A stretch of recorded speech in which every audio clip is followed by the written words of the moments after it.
Welcome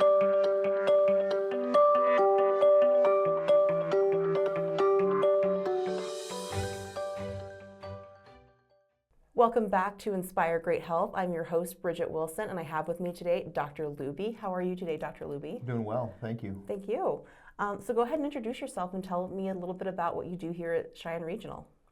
So I'm Dr. Joseph Looby, but I prefer if patients and friends, staff call me Joe. So please feel free to do that during this. Sure. In any event, I'm a plastic and reconstructive surgeon here at Cheyenne Regional Medical Group and work out of the hospital, Cheyenne Regional Medical Center. And I've been here for about 9 years. I'm a plastic and reconstructive surgeon, and that's my passion. Wonderful. Tell me a little bit about yourself. Where did you receive your education? Sure. So a lot of different places. I started out as a general surgery resident and got fully trained in general surgery through Michigan State University in the Detroit area.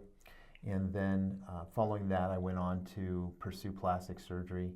And so I received my plastic surgical education and training through Ohio University in the Cleveland area. And then after that, I went on and did a fellowship in hand and upper extremity surgery at University of Pittsburgh. And then I did an additional fellowship in craniofacial surgery through Stanford University in California. Okay, wonderful. And what brought you out to Cheyenne? A number of things. When I was practicing in Michigan, in the Grand Rapids, Michigan area for approximately 13 years prior to moving to Cheyenne, and was in private practice, and just one thing, I was just kind of tired of being there. I wanted something different. For me, I did not like the private practice model. I felt like I was a better surgeon than I was a business person. Sure. And so, and then I had some family that lives down in Denver. And I have 2 sisters, and my parents have been down in Denver, and I've been coming out to, the Colorado area at least for 25 years, visiting, and always had an interest in moving out west. And so between the two things, it was an opportunity to come to, a different place, be part of a medical group, which I really like, get to an area geographically that was closer to my family without having to live in Denver. Sure. I really did not want to fight, big city traffic and things like that.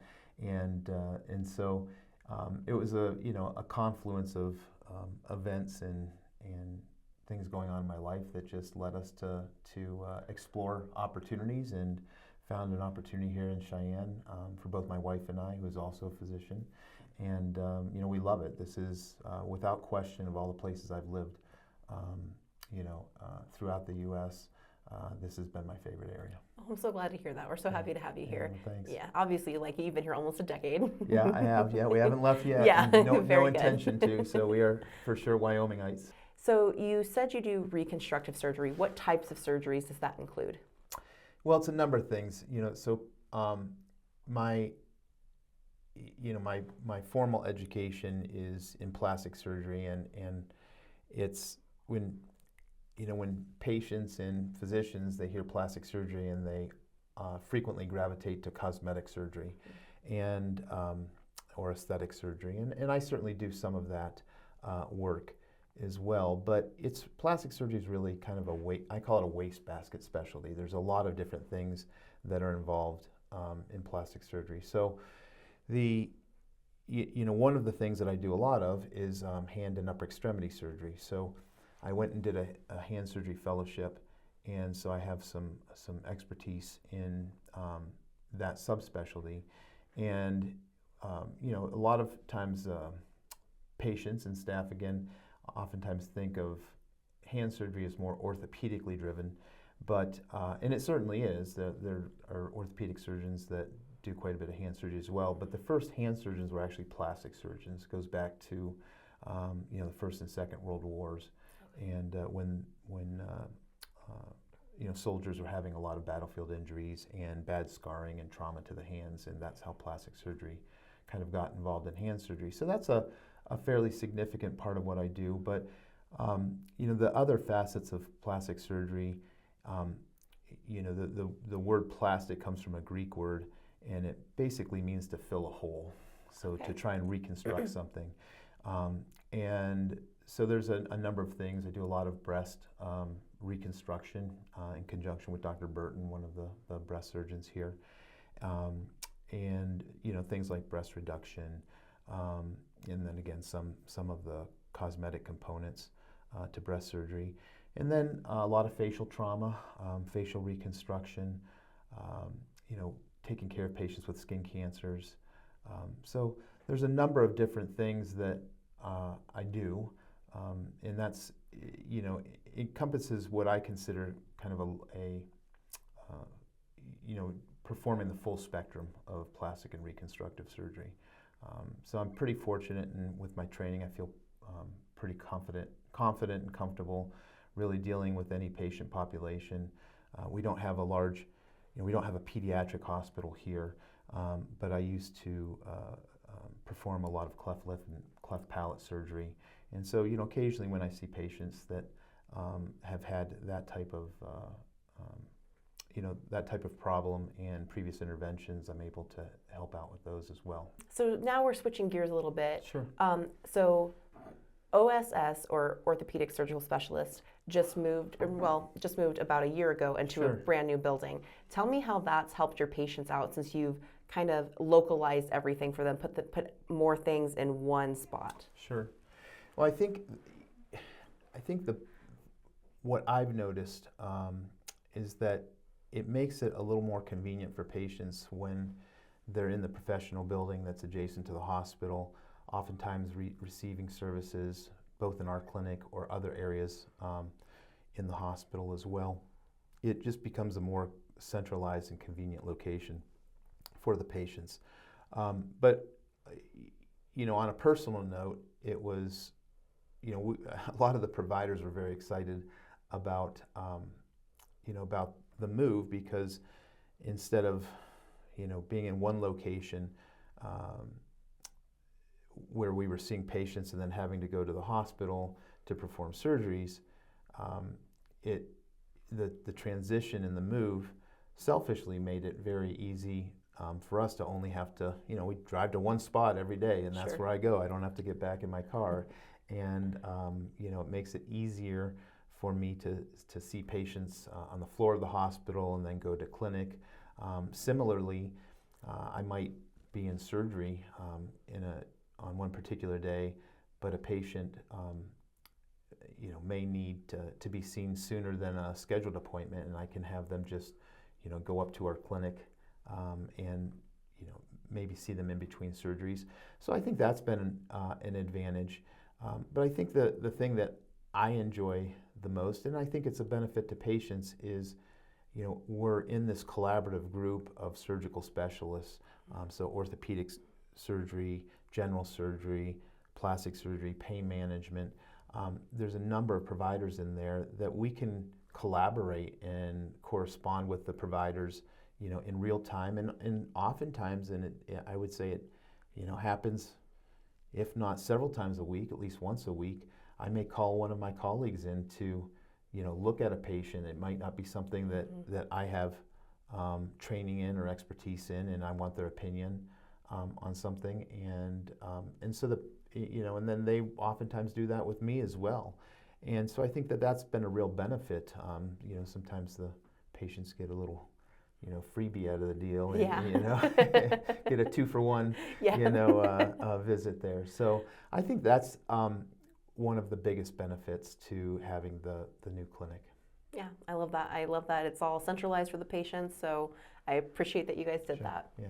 Well, it's one of the things that we were concerned about, at least I was concerned about, was at the end of the day, things need to be convenient for patients. Absolutely. It's a very convenient thing for the physicians, but it's not about being convenient for the physicians. It's really about being convenient for the patients, who are the customers.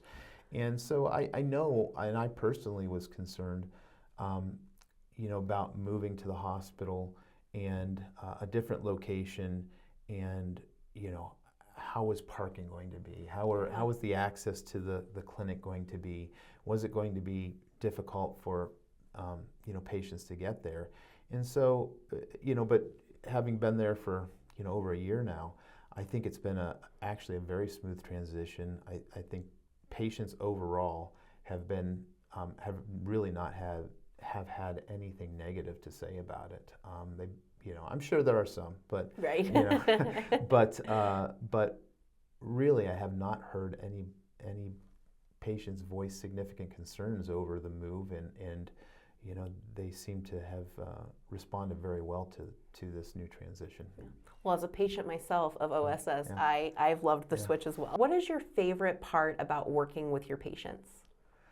So, two things. Obviously, just helping them.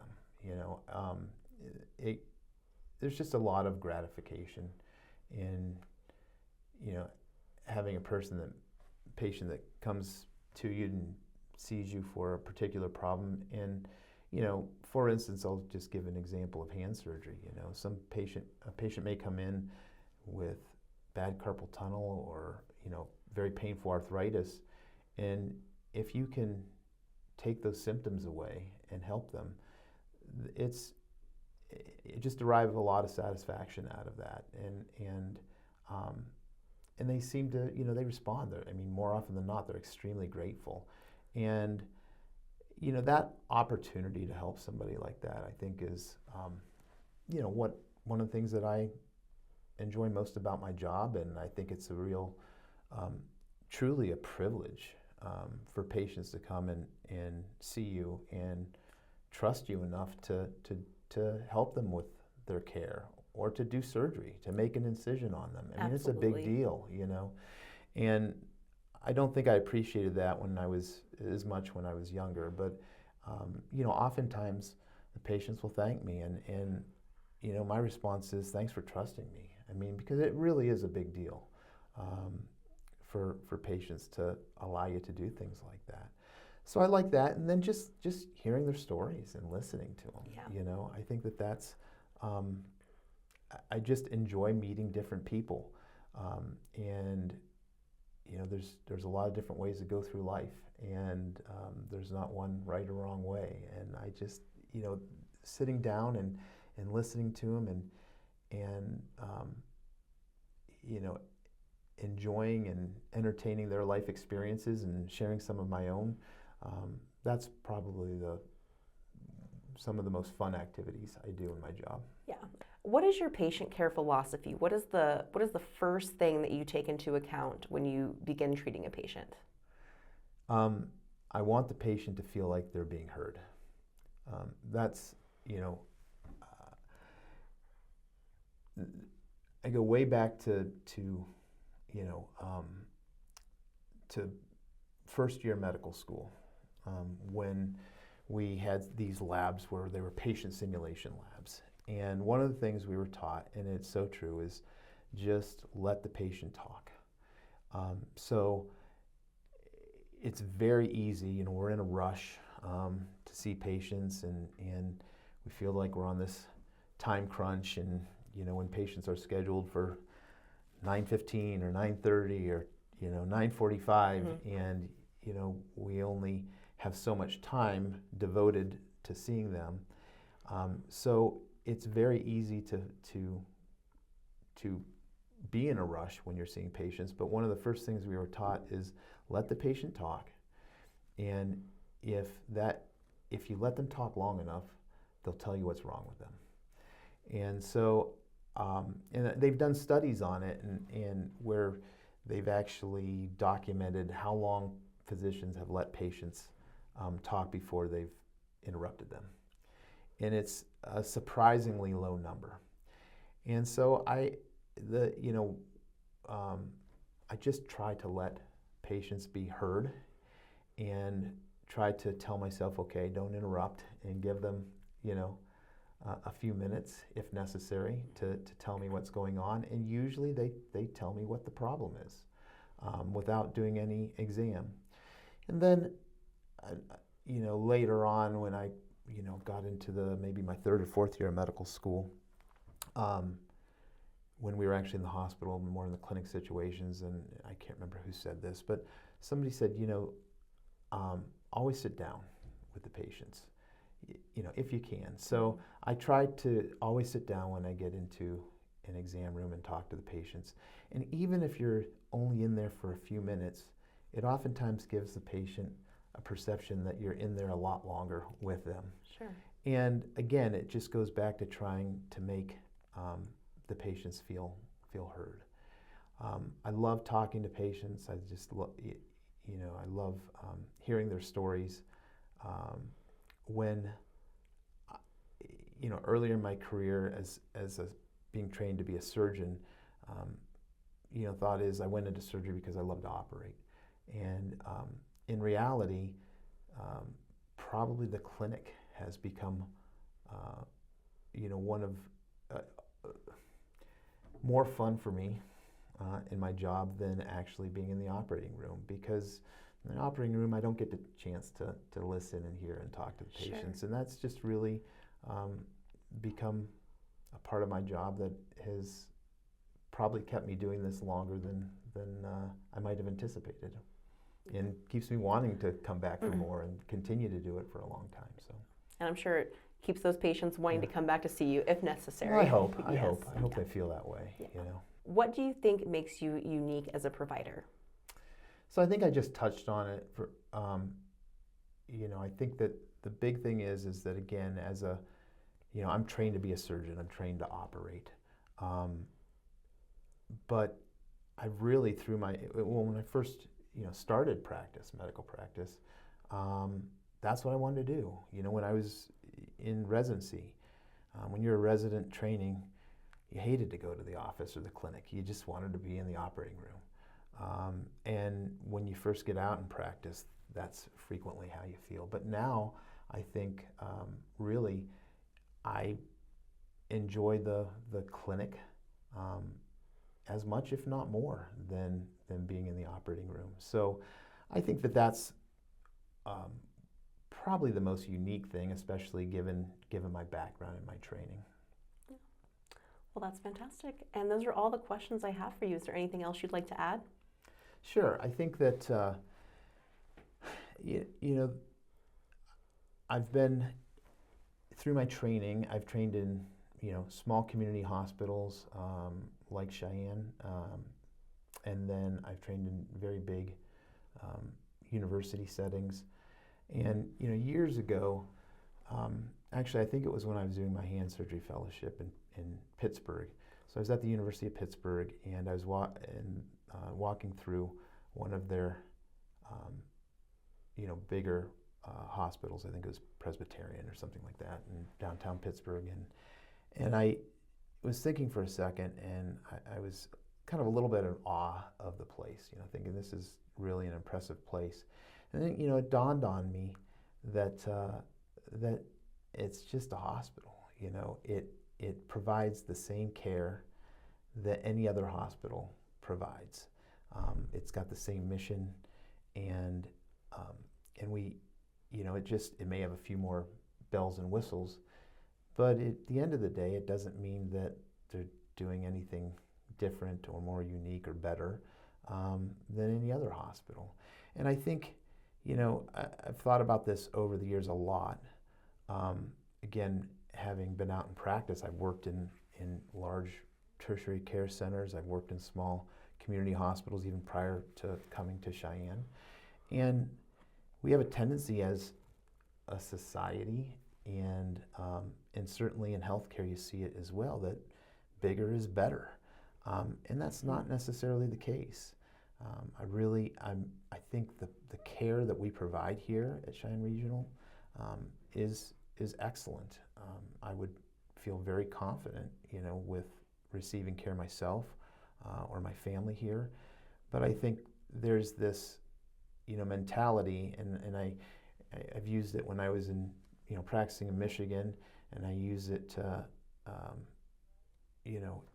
here when I've been in Cheyenne. We have this mentality here that, especially because we're so close to Colorado, that you know, okay, the people in Cheyenne, a lot of them think the care is going to be better in Fort Collins. Well, the people in Fort Collins think the care is going to be better in Denver, and the people in Denver think the care is going to be better at the Mayo Clinic. You know, you see that it's just a natural part of the health of healthcare in general. But the reality is that's rarely the case. You know, I think we provide really good care here in Cheyenne. I think we have a very good group of, you know, physicians in the medical group and independent physicians, and you know, rarely is there something that they're doing better somewhere else. So that's my kind of general, you know, thoughts and perspective in terms of healthcare. Yeah, I would echo that sentiment. I think it's a wonderful hospital as well. So, and I'm sure you're a huge part of that. So I thank you. Well, we try. I think all of us, you know, it really is. We have a great team at the hospital and in the clinics, and so you know, I'm a very small part of it, but I'm very fortunate to be a part of it. Yeah. Well, thank you for your service. I appreciate all that you do. Appreciate it. Thank you so much, Joe. Yeah. And thank you for tuning in, and we will see you next time.